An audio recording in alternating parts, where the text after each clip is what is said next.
السلام علیکم friends, welcome to اور چینل ویری فنٹاسی۔ دوستوں، آج ہم بات کریں گے ایک جڑی بوٹی ہے جسے کہا جاتا ہے کاسنی، یا اسے ہند با بھی بولا جاتا ہے، اور انگلش میں اسے انڈائف کہتے ہیں۔ جنگلی کاسنی کا پودا جو ہوتا ہے 3.5 سے 6 فٹ تک بھی اونچا ہو سکتا ہے۔ تنا جھوری دار اور دھاریوں والا ہوتا ہے۔ اس کی بہت سی شاخیں ہوتی ہیں۔ پتے کھردرے 3 سے 6 انچ لمبے سبز پالک کی شکل کے ہوتے ہیں، اور ذائقہ میں کاشت شدہ سے زیادہ تیز ہوتے ہیں۔ کاشت شدہ پودے کی 1 سے 3 فٹ تک اونچائی ہوتی ہے، اور شاخیں اور پتے ملائم جبکہ ذائقہ کم تیز ہوتا ہے۔ پھول جنگلی پودے کے چھوٹے اور کاشت شدہ کے بڑے ہوتے ہیں۔ ان کا رنگ نیلا، چمکدار اور خوبصورت لگتا ہے۔ تخم سفید مائل خاکستری، چھوٹے چھوٹے 5 دھاری والے، وزن میں ہلکے اور مزہ میں تلخ ہوتے ہیں۔ اس کی جڑ جو ہوتی ہے اور گودم گودے دار، باہر سے مٹیالی، اندر سے سفید ہوتی ہے۔ مطلب اس کی جڑ جو ہوتی ہے گودے سے بھری ہوئی ہوتی ہے، اور یہ ہوتی ہے اگر کاسنی سبز نہ ملے تو اس کی بیج زمین کے اندر بو دیں، 2-4 دن کے اندر اگاتے ہیں۔ اس کی جو 2 اقسام ہیں، ایک کاشت شدہ، دوسری جنگلی، جیسا کہ میں نے ابھی آپ کو بتایا۔ اگر مزاج کی بات کریں تو سبز پتے سرد تر ہوتے ہیں۔ پتے اور جو اس کا جو ہے اگر سوکھنے کے بعد استعمال کرائے جائیں تو ان کے جو مزاج تھوڑا سا کم ہو جاتا ہے، مطلب رہتے پھر بھی سرد ترج درجہ اول میں ہی ہیں۔ افعال کے حساب سے مدر بول ہے مقوی جگر و معدہ، مصف خون، مسکن حرارت، صفرا محل الاورام، ہارا مفتح صدد، اور زماد اورام ہارا، اور مورد رادع اور مسکن ہے۔ استعمال کے اگر بیرونی استعمال کی بات کریں تو کاسنی سبز کے پانی سے صندل کو گھس کر گرم درد سر کو زائل کرنے کے لیے طلاق کرتے ہیں۔ آشوب چشم مطلب آنکھوں کی بیماریاں جو ہوتی ہیں ان میں سرکہ اور گلاب کے ہمراہ آنکھ کے گرد لگاتے ہیں، اور جو ہے آرد جو مطلب جو کا جو اٹا ہوتا ہے اس کے ہمراہ واجل مفاصل نقرس میں ضماد کرتے ہیں۔ ورم جگر اور ورم معدہ میں اس کا پانی میں ادویہ کو پیس کر لیپ کرتے ہیں۔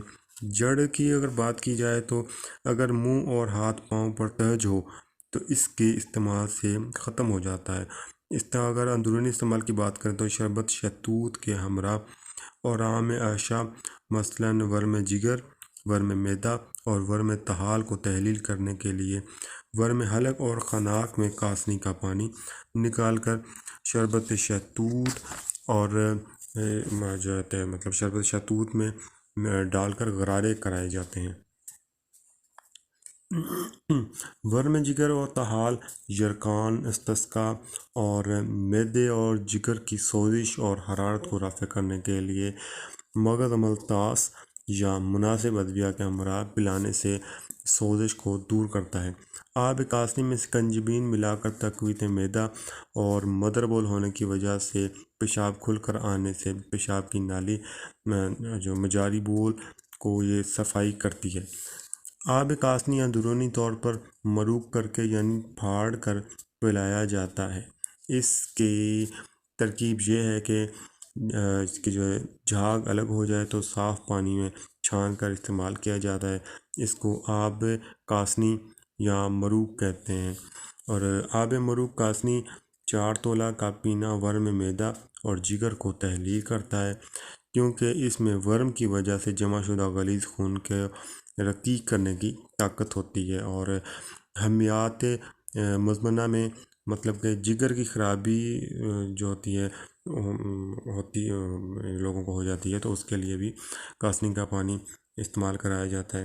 اور اس کے بعد جو ہے کاسنی کا جو بیج ہوتے ہیں ان کی بات کریں تو یہ نہایت ہی بدمزہ ہونے کی وجہ سے کبھی میتھی اور ابکائی پیدا کرتے ہیں، مطلب متلی اور ابکائی پیدا کرتے ہیں۔ اور حمیات صفراویہ میں دیگر ادویہ کے ہمراہ ان کا شیرہ نکال کر پلاتے ہیں۔ کاسنی کی جڑ ان افعال کے علاوہ حمیات بلغمیہ میں بطور منضج بکثرت استعمال کی جاتی ہے۔ اندرونی شکمی اعضاء کی ورم کو رفع کرتی ہے۔ یہ سرد مزاج والوں کو مضر ہے، ان کو استعمال نہیں کرنی چاہیے کیونکہ یہ ٹھنڈی ہوتی ہے تاثیر کے لحاظ سے۔ نفع خاص کی بات کریں تو حرارت و تنگی مسکن اور تشنگی و مسکن اور مضر کے حساب سے کھانسی ہو ان کو یہ بہت مضر ہے، ان کو تو بالکل استعمال نہیں کرنی چاہیے۔ مسلح کی بات کریں تو شکر سفید شربت بنفشہ اور بدل ہے یہ آب برق ختمہ تازہ یا خبازی۔ اور نوٹ کر لیں کہ بعض لطیف اجزاء جو ہیں دوائیہ پتے کی بالائی سطح پر ہوتے ہیں، اس لیے کاسنی کے پتوں کو دھونے سے یہ ضائع ہو جاتے ہیں، لہذا سبز کاسنی کو دھو کر استعمال نہ کریں۔ مقدار خوراک کے حساب سے 7 ماشا یا 7 گرام تک استعمال کی جا سکتی ہے۔ مشہور مرکبات میں کاسنی، ارک کاسنی، شربت کاسنی، اکسیر جگر صفوف جو ہے اس کے مشہور مرکبات ہیں۔ ایک نوٹ کر لیں کہ کاسنی کے بارے میں کوئی بھی حدیث نبی رسول صلی اللہ علیہ وسلم سے صحیح طور پر ثابت نہیں، اس لیے یہاں پر کوئی بھی حدیث بیان نہیں کی گئی۔ تو دوستو یہ تھی کاسنی۔